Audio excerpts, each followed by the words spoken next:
Hello and welcome to Craft with Sarah. In this video, we're doing things a little bit differently because I'm not showing you how to make a particular craft project, but I'm here to make your Design Space experience easier with 12 quick tips to speed up your processes, to make things go faster, and maybe even a couple of little things you didn't know. Let's get started. Tip 1, show me my layers. I'm not sure this really counts as a Design Space tip, but it's something I've had so many comments and emails about since a recent Design Space update. So when you upload images now or put an image from Cricut Access onto your project, you might think, there's no layers to this anymore. What is going on? It used to be that you could see them all down here whenever you put something onto your canvas. Well, the recent update has meant that they are now shown as collapsed by default. All your layers are still there, you just need to click the little arrow and then you can see them all. And that will happen for any single group you have. So if I duplicate my horse to make a second one, you see that this second group has come collapsed by default, whereas previously it would have been all open. If you want to close them up again, just click the little arrows. So if you're struggling to find your layers, don't worry, they are still there. You just need to tap that arrow. Tip 2, grid lines. Do you find grid lines distracting when you're trying to make the perfect project in Cricut Design Space? Sometimes they can be really helpful for getting a better idea of how big your image is going to be, or if you've lined things up, but sometimes you just want to get rid of them.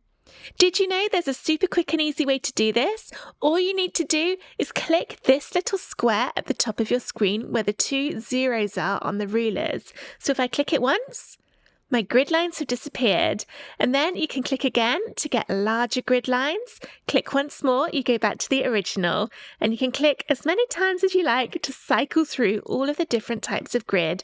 It's so much easier than going to your settings menu every time. Just know that grid lines are one simple click away. Tip 3, switching between imperial and metric measurements.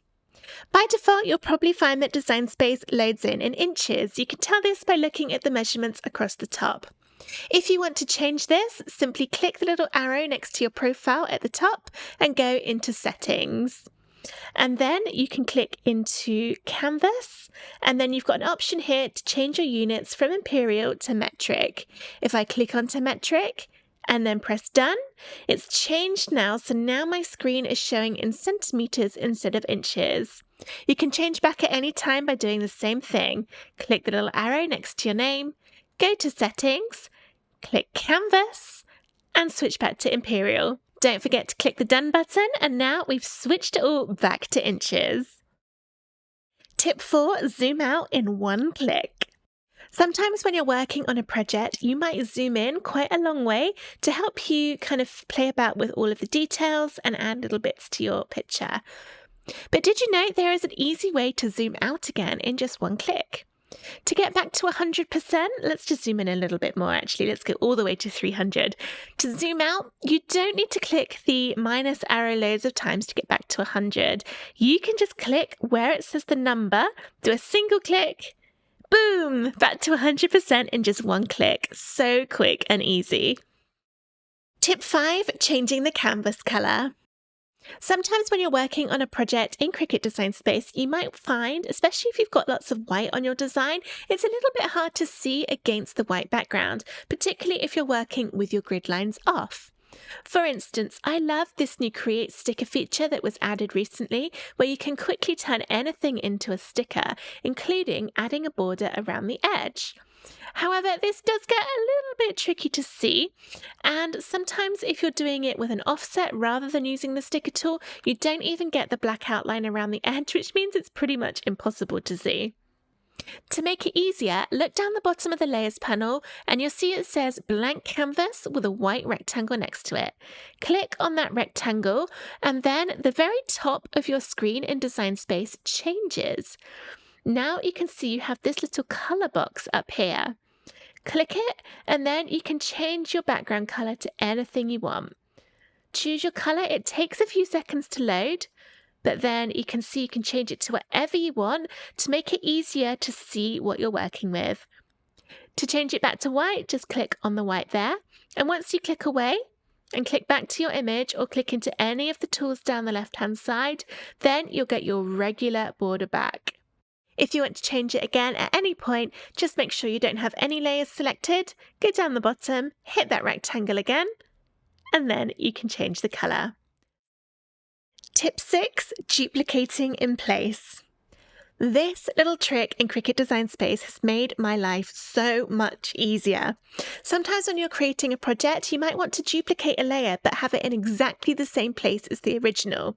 Now, if you were just to click the duplicate button at the top of the layers panel, it makes a copy, but you can see it's shifted that position. And okay, I could select them both and go align, center to put one on top of the other in exactly the right place. But if you're working on a complicated design with lots and lots of different layers and images and pieces, sometimes that doesn't always work and it can cause more trouble than it's worth. There is a way to duplicate exactly in place without having to move things about. So I'm going to go ahead and delete that copy I just did and we'll try again. So I'm going to click on my image and then instead of clicking the duplicate button, hold down the Alt key on your keyboard and then move your mouse ever so slightly and you can see your cursor changes. So this is without my Alt key. Press the Alt key, move the mouse slightly and you see you get that little plus sign. Now with the Alt key still pushed down, do a single click. And that has duplicated it.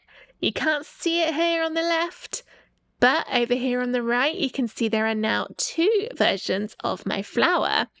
Just to show you it's worked, let's hide that top one.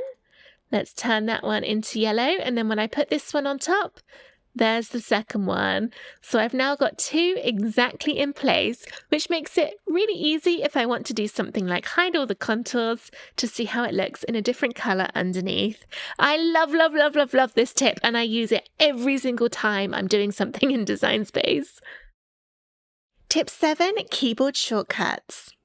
Did you know that you can use keyboard shortcuts in Design Space just like you do in other programs such as your internet browser or Microsoft Word or Pages or pretty much any other thing you have? So for example, if I wanted to copy this, I can press Ctrl and C on my keyboard and then Ctrl and V to paste. This can help do things a little bit quicker than manually duplicating or manually right-clicking and copying and pasting on the menu here. Other shortcuts that work in other programs work in Design Space too. For example, I can press Ctrl and A to select everything all at once. There are over 20 shortcuts which will work in Design Space. Another one is Ctrl and S to bring up the Save menu. If you'd like a list of every single shortcut you can use, let me know in the comments. Tip 8, naming layers and groups. Sometimes when you're making a project, if you've got similar layers, it can be really tricky to see in the layers panel which one is which. For instance, in this project, I have a blue and a pink version of the word hello and the rainbow underneath. But in my layers panel, I actually can't tell which one is pink and which one is blue. You can name your layers by double-clicking on the title. First, let's just hide this one by clicking the eye to make sure I know which one it is. This is the blue one, so I can double-click over here and then type in blue hello. And then for the other one, let's double-click in there and type pink hello. It works on images too, so this one is the blue. Let's change that to blue rainbow. And then the one at the top, I'll change that to pink. You can change the name at any time by double-clicking in again. The same thing works on groups. Let's group my 2 pink ones together and then group the 2 blue ones together. Now it's just saying group, and that's not very helpful. Again, you can use the eye to make sure you know which one it is and double-click into the group and then call it whatever you want. And I'll do the same on the one underneath, call that pink. And now when I open this up, everything is just so much easier and organized. If you're making a project that you're going to be saving and coming back to another day, taking some time to name your groups and layers will make it easier for you to remember at what point you were at when you left it. It's definitely a good thing if you've got lots and lots of groups and layers in your project. Tip 9, moving mats to save space. Sometimes when you're making a project with your Cricut, you go and click Make at the top for it to separate out all the colours, only to find that it's split it up into 2 different sheets when you're pretty sure you could fit it on one. Now, I never use 2 sheets when one would do the job. That is just a waste of my craft supplies. So here is a way for you to combine the same colour of card onto one sheet, if you can get it to fit. First, you can move things about by clicking and dragging. So I can move that piece over there, and then go to the other one, click on one of the shapes, click the 3 little dots, and then move object. And then you can click, make sure you choose the same colour of mat. Remember, these will be cut from the same colour of cardstock, so it has to go on the same colour. I could then click that and press confirm, and it would move that shape over. But you can also move multiple at the same time. So I could click and drag with my mouse to get this box, select both of those. Now these 2 are selected. You see they're both selected together. And then click into the 3 dots, move object, and then choose my other card of the same color and press confirm. And both of those have now moved at once, which is a little bit quicker than doing it one at a time. Then you can move things about. You can rotate them and press Shift on your keyboard to rotate at exactly 90 degrees. Have a little play about and try and get them all to fit. Make sure nothing overlaps, otherwise it won't cut out properly. So now you can see if I click away, I've got all of those fitting on one mat instead of 2. This one's now empty, so when I click continue, it would remove this empty one. I don't need it anymore. If you moved lots of different things, or even just one thing, and then found that it didn't actually fit, even though you kind of thought it should, you can move them back again to the second mat by clicking the 3 little dots, move object, click on the one they were originally on, and press confirm, and then it's back again. I am a huge fan of making the most of every single inch and centimetre of my cardstock, so I use this tip quite a lot when I'm cutting things out. Tip 10, setting machine defaults. Whenever I used to use my Maker 3, I got really annoyed that whenever I clicked make and went to send something to my Cricut, it always tried to default to the without a mat setting. I am pretty much always doing cardstock projects, which means I use a mat all the time, and it was so annoying having to constantly switch and tell it to put the card on a mat rather than try the matless setting. Until I discovered I can change the default so it does what I want it to every time. To do that, click into the little arrow next to your name on the top of Design Space, and then click Settings. Click into Load Type, and then you can choose your type of machine. If you've got multiple machines, you can go through and do them all one at a time. So for instance, let's do a Cricut Maker 3. You can then change the default load type. And if you've never done this, it might say none or without mat. They seem to be the ones that it does if you haven't set anything. But as I said, I am never cutting anything without a mat. I'm always using a 12 by 12 inch card. So I change mine. So now whenever I click make, it defaults it to that on a mat. You can also change your default print and cut size. As I live in the UK, I don't have any letter-sized paper. We use A4. So again, this was something that kind of annoyed me a little bit. Every single time I did a print and cut, it would default to US letter paper and I'd have to go in and change it to A4. But no longer, because I've changed my defaults to A4, which means now when I do print and cut, it already knows I'm using A4. Okay, this saves me like maybe 5 seconds every time I do something, but those 5 seconds add up, especially when you've got a last-minute craft project that you're trying to make. Tip 11, opening multiple projects. Did you know that you can work on more than one project in Cricut Design Space at the same time in different windows? So if you're working on one and then all of a sudden you have a spark of inspiration and you want to start something else, you don't have to close down what you're already doing. This also works if you're cutting something out. So sometimes, especially if you're cutting a design that's really, really detailed, it can seem to take forever. And you're sat there at your computer and you know your Cricut is going to be at least 10 minutes cutting out that design. What are you going to do? Just sit there and do nothing? Nope, you can start working on your next project while the machine is still cutting the first one. It's really easy to do. All you need to do is go to the top of the screen where you've got these 3 little dots next to the notification bell. Click the dots and then press File, New Window, and that will open a second copy of Design Space. And then you can do whatever you want to in this new window. I'm just going to try and show you that this is a second window by making this one smaller. There's my original sunflower project still there in the background.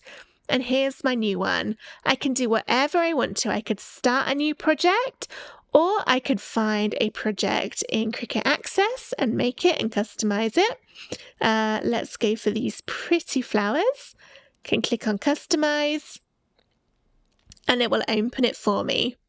Obviously, you wouldn't be able to send this to your Cricut machine whilst the first one is cutting because it's already cutting, but you can definitely get it ready, make any customizations you want to, and get it all saved.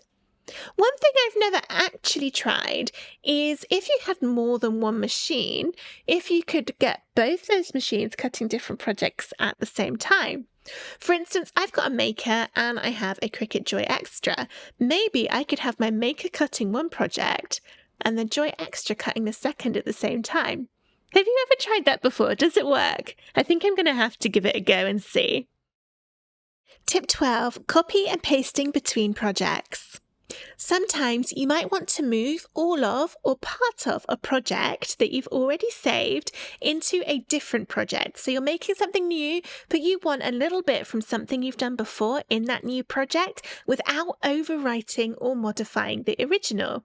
You can do that by creating a new window for your new project and then copying and pasting between projects. So I've already got this one open, which is a greetings card with this Easter stained glass effect cardstock design on the front. And then I have already opened a second window using the little dots up here and then File and then New Window. And here I'm making a shadow box. I want to frame this cross in a shadow box instead of using it on a card, but I don't want to get rid of that original card design.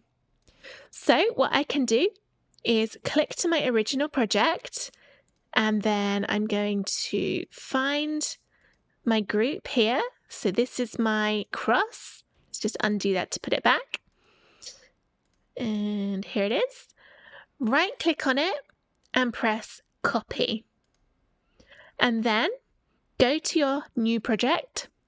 Then when you've got your new project window open, simply right click and paste should be nice and clickable. And there we go. There's my cross put onto my new shadow box project. And it's still on that original one. It hasn't gone anywhere. So yes, you can reuse your projects in something new, and it's as easy as copy and paste. So there you have it, 12 quick tips for making Design Space that little bit easier. Were any of these new to you? If they were, please let me know in the comments which ones you're going to be giving a try. Or if you already use these tips, let me know which one is your favourite. If you'd like to see more videos in this style with more quick tips and ways to achieve different things in Cricut Design Space, again, drop me a comment. I love to know if a video is something that is helpful to you, or if maybe you prefer the usual ones where I'm showing you how to make a particular project instead. All feedback is good feedback, so please let me know what you think. But if creating your own projects in Design Space is something that you're maybe struggling with a little bit, or if you're watching what was in this video and thinking, Sarah, I have no idea what you're doing, then I've got something which could make your Cricut crafting that little bit easier. And that is my lovely layering Design Space course. Lovely Layering is my step-by-step video course where you'll learn everything you need to know about creating gorgeous layered designs right within Cricut Design Space. It's time to learn how to make your own layered projects that look exactly how you want them to, with 18 different types of layered cardstock projects covered. Visit craftwithsarah.com/layering to find out more. If you're watching this video before the end of April 2024, use code APRIL to save $30 on your order. Or if you're watching this after that date, use code YouTube to save $20. Here's a closer look at everything that's included in Lovely Layering.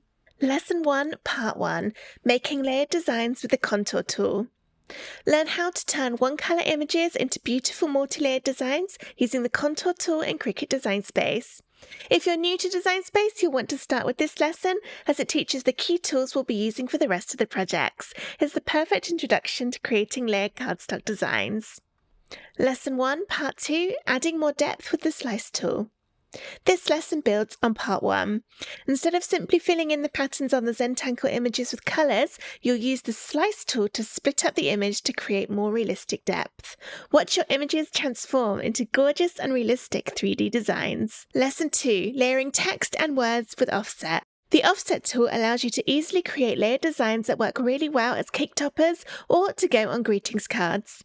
Make a simple text-based cake topper to get to grips with how the Offset tool works and get my top tips for how to make ombre outlines to your words. Lesson 3, Layering Images with Offset. 3 different ways. It's not just text that you can use offset on. Learn how to apply it to images and even to multiple layers all at once. We'll take 3 different images and use the offset tool in 3 separate ways. I bet you'll never have guessed this little Design Space button was so powerful. Lesson 4, Designing shadow boxes that really pop. Make your own perfect wall decor craft projects. Craft along with me to make a layered wolf shadow box design. The techniques you'll learn in this lesson can then be used to make any theme of shadow box for any occasion. Lesson 5, Shaped shadow boxes with LED lights.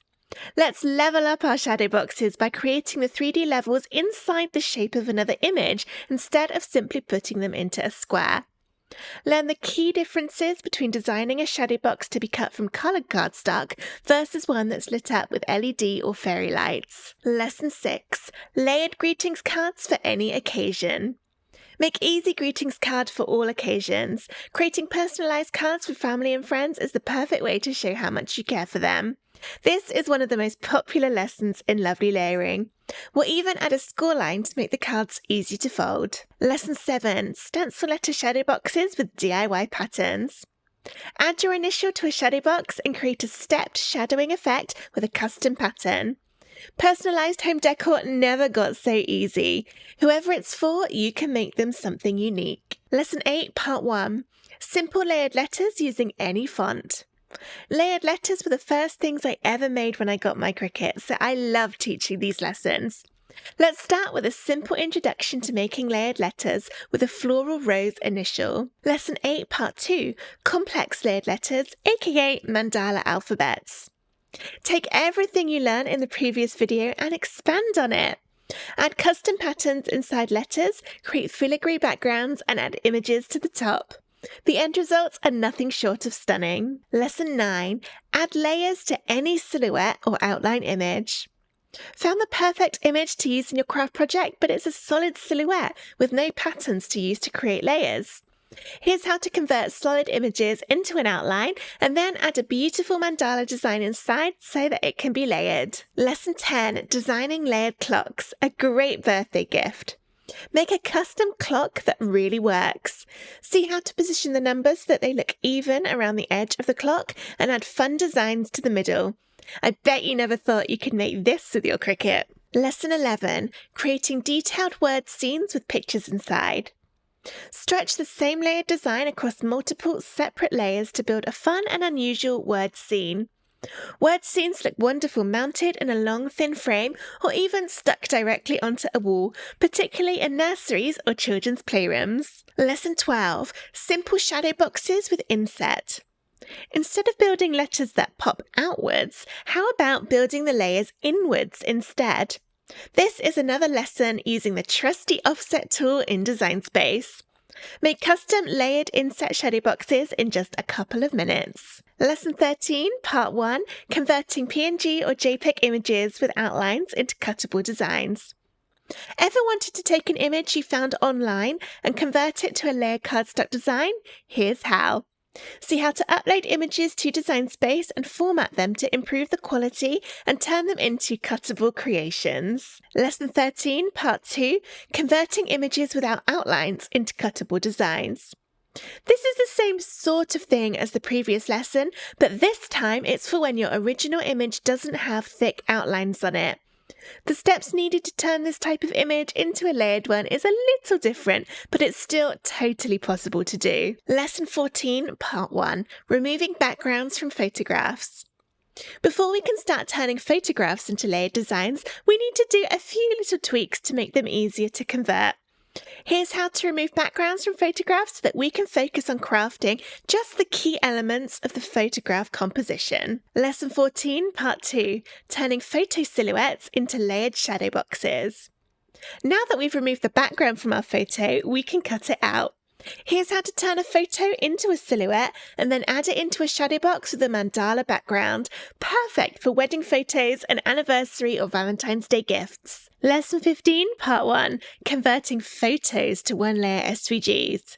Shh, don't tell anyone, but this is a vinyl-based lesson, not cardstock.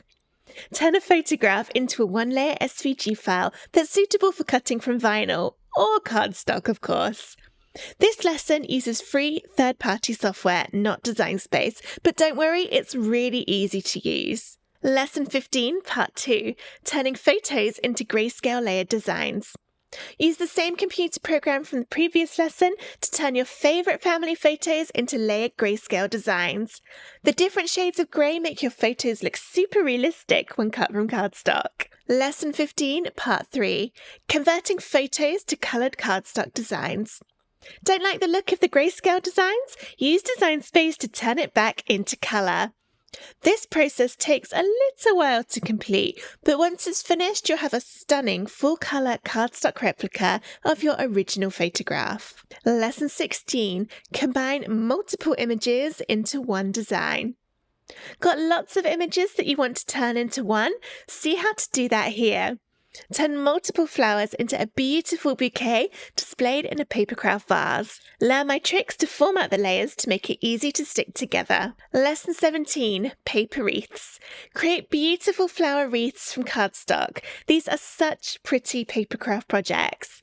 See how to make up the circular base to your wreath and then add flowers and other decorations, including how to merge the same colours together to make large, easy to stick layers. Lesson 18, Giant Off-the-Mat Signs. The course ends with something impressive. Design giant signs that go as big as your dreams. I usually make them around 25 to 28 inches wide for a paper craft that really packs a punch. We'll split the bottom pieces into sections so that they can still be cut on a regular Cricut cutting mat from 12 by 12, US letter, or A4 card. Learn all the skills you need to master creating layered designs with your Cricut machine. Head to craftwithsarah.com/layering to find out more and to purchase the lovely layering course. Don't forget, use discount code APRIL to save $30 if you're watching this before the end of April 2024. If you're watching this after then, you can use code YouTube to save $20 on your order. Thank you so much for watching, and I hope to see you soon inside Lovely Layering. Thank you for watching. Bye!